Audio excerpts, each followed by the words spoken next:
on 8 p.m. Prime, our special focus on People First really is a problem that seems unique to the capital and maybe a few other metros in India. Anxious parents who want to get their children admitted to nursery schools, and they're having sleepless nights. This after the HRD Ministry's proposed new guidelines. Well, these particular guidelines actually hope to do away with the 100-point grade system and instead say children should be chosen through a draw of lots. A final decision is still a couple of days away. Priyanka Dubey with our special report.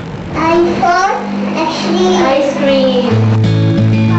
Nidhi Kapoor is tutoring her 4-year-old son Raghav at home. 1, 2, 3. She's just one of the many parents gearing up for the mad rush for nursery admissions in the capital.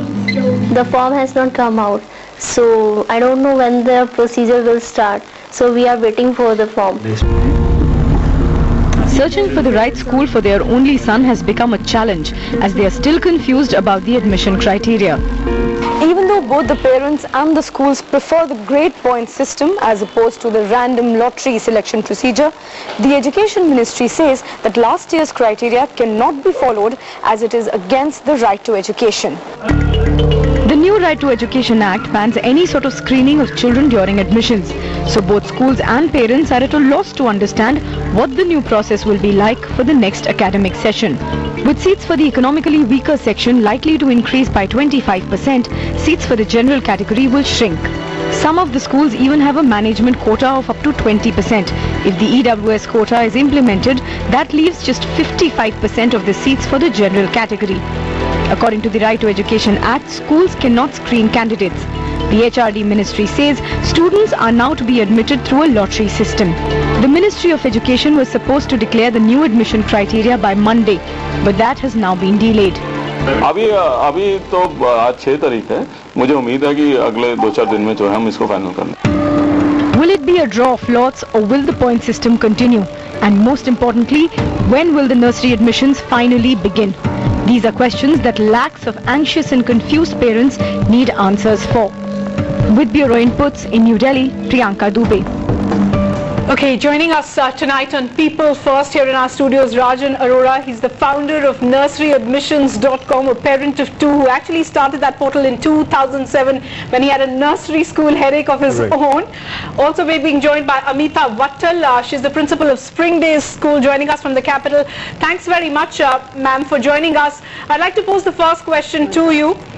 Of course, there's no clarity that's coming from the Delhi government side as to what they're going to follow. But is there any internalization that schools have done as to what really works better for them? A 100-point grade system or this new proposed HRD guideline which looks at a draw of lots? From the very onset, I'd like to start by saying that it's really tragic that after 60 years of independence, we have so many schools, so many children who are out of schools. Having said that, I think it's very important that both the private schools and the government works together in sort of clearing this kind of issue that has come about, a sort of a status quo situation right now. And to be fair, I would say that the minister has been having a series of discussions and meetings with us, and we have been putting up our points. Yes, there is a lot of anxiety amongst the parent community. There's an anxiety within the schools because we have to get on with it. We have been told that procedure should start by January, go on till the 31st of March. But I think it's wonderful that this 25% of poor children we have to take into our schools.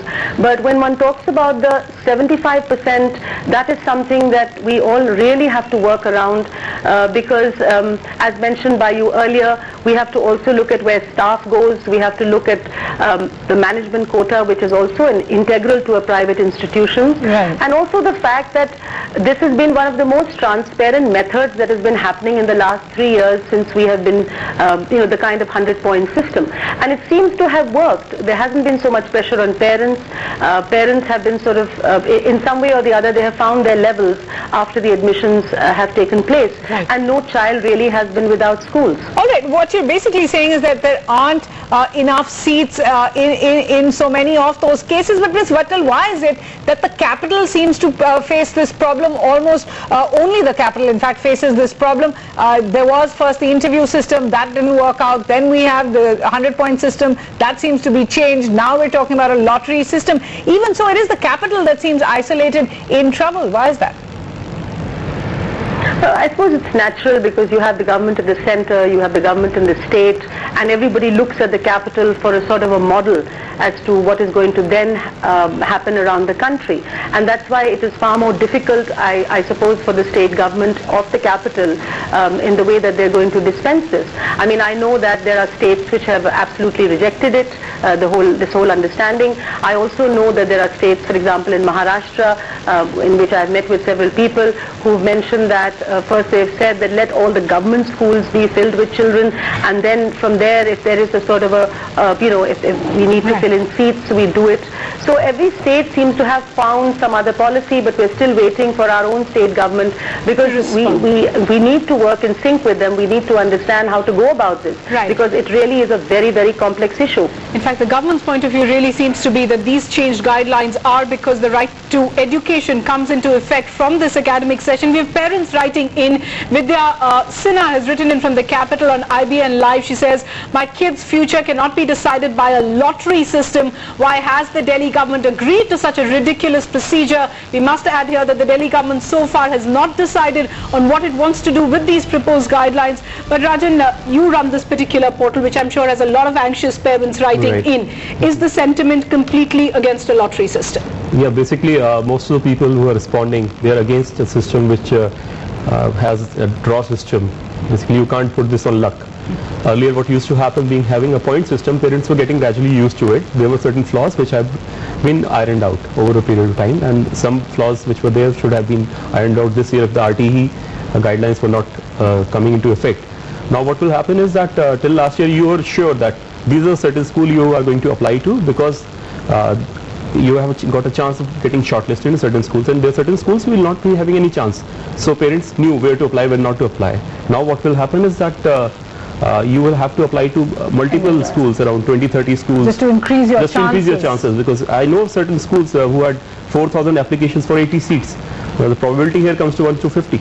So if we balance that out, in order to be sure of getting through on a probability system, then we have to apply to 50 schools. What would you say to the HRE Ministry's guidelines, which actually say that every school is going to put up a criteria, a reasonable criteria, which would give parents a good indication of whether their child would fit into the school or not? For instance, a school could say, I want people who are professionals and their children to come in. I don't think schools can do that. That will be discriminatory according to the RTE guidelines. Sure. So the issue here is again that what kind of guidelines will be coming out which will be fair to the parents. Basically, the main issue here is the transparency issue. Point system was quite transparent to a fact. To that point of transparency, Amita Vattal, we have another writer coming in from New Delhi. Manoj Joshi has written a question on IBNLive.com saying, I went to different schools for my daughter's admission and found that every school has a different criteria for selection. Why is that?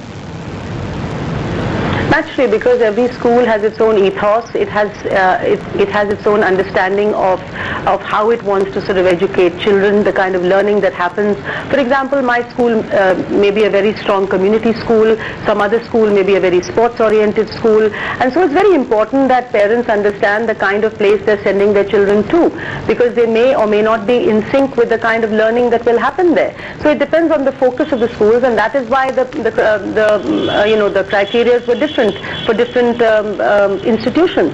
But currently, I was listening into the gentleman what he was saying. Currently, of course, there's no question of asking any questions about the finances, or we've never done that, or the educational qualifications, because every child and every opportunity, how does the education qualification of a parent matter? Sure. So the kind of categories and criteria that we've been told to get involved with is, say, an alumni or a sibling or the area and so on. But even within them, there is a huge issue, because at one point we've been told, make these categories, make these criteria, and at the other point has been mentioned that all you have to do is take a lottery. Now, but, having said that, defeats the whole purpose of the categorization. Having said that, but there are still some parents who aren't quite happy even with the 100-point system. Our next person who's written into the website is Anuradha and says, many good schools are in central Delhi, but thousands of us live really in the suburbs. Why should my child be denied access to some of Delhi's best schools? So it's not as if the 100-point system was a foolproof system, it's just that it's worked for the last 3 years. For sure, no system is a foolproof system, because if I get something like 5,000 forms which I get every year, then there is a hope that hangs on to every form. And so out of those 90 seats, the rest who are left over will have absolutely no, sort of place to go. So there is a sort of an anxiety here. All right, well, we're really out of time on this debate, but we'd like to thank you very much for joining us, Rajan, with nurseryadmissions.com. If you're a parent in trouble right now, that might be one place to go to answer some of your queries. Also, Amita Vattal, Principal of Springdale School, thanks so much for joining.